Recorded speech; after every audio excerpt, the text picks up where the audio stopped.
சங்கீதம் 147.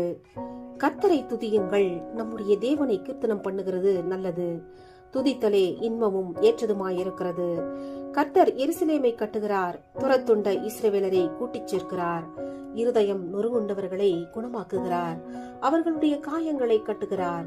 அவர் நட்சத்திரங்களின் இலக்கத்தை எண்ணி அவைகளுக்கெல்லாம் பேரிட்டு அழைக்கிறார். நம்முடைய ஆண்டவர் பெரியவரும் மகா பலமுள்ளவருமாய் இருக்கிறார். அவருடைய அறிவு அளவில்லாதது. கர்த்தர் சாந்த குணம் உள்ளவர்களை உயர்த்துகிறார், துன்மார்க்கரை தரை மட்டும் தாழ்த்துகிறார். கர்த்தரை துதியுடன் பாடி கொண்டாடுங்கள், நம்முடைய தேவனை சுரமண்டலத்தால் கீர்த்தனம் பண்ணுங்கள். அவர் வானத்தை மேகங்களால் மூடி பூமிக்கு மழையை ஆயத்தப்படுத்தி மலைகளில் புல்லை முளைப்பிக்கிறார்.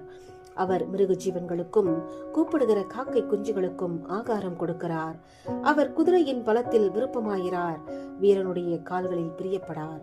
தமக்கு பயந்து தமது கிருபைக்கு காத்திருக்கிறவர்கள் மேல் கர்த்தர் பிரியமாயிருக்கிறார். எருசலேமே, கர்த்தரை ஸ்தோத்திரி. சீயோனே, உன் தேவனை துதி. அவர் உன் வாசல்களின் தாழ்பாள்களை பலப்படுத்தி உன்னிடத்தில் உள்ள உன் பிள்ளைகளை ஆசிர்வதிக்கிறார். அவர் உன் எல்லைகளை சமாதானம் உள்ளவைகளாக்கி உச்சிதமான கோதுமையினால் உன்னை திருப்தியாக்குகிறார். அவர் தமது வார்த்தைகளை பூமியிலே அனுப்புகிறார். அவருடைய சொல் மகா தீவிரமாய் செல்லுகிறது. பஞ்சை போல் உறைந்த மழையை தருகிறார், சாம்பலை போல உறைந்த பனியை தூவுகிறார். அவர் தமது கல் மழையை துணிக்கைகளாக அனுப்புகிறார். அவருடைய குளிருக்கு முன்பாக நிற்பவன் யார்?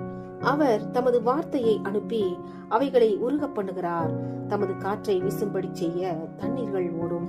யாக்கோபுக்கு தம்முடைய வசனங்களையும் இஸ்ரவேலுக்கு தமது பிரமாணங்களையும் தமது நியாயங்களையும் அறிவிக்கிறார். அவர் வேறே எந்த ஜாதிக்கும் இப்படி செய்ததில்லை. அவருடைய நியாயங்களை அறியாமற் போகிறார்கள். ஹல்லேலூயா,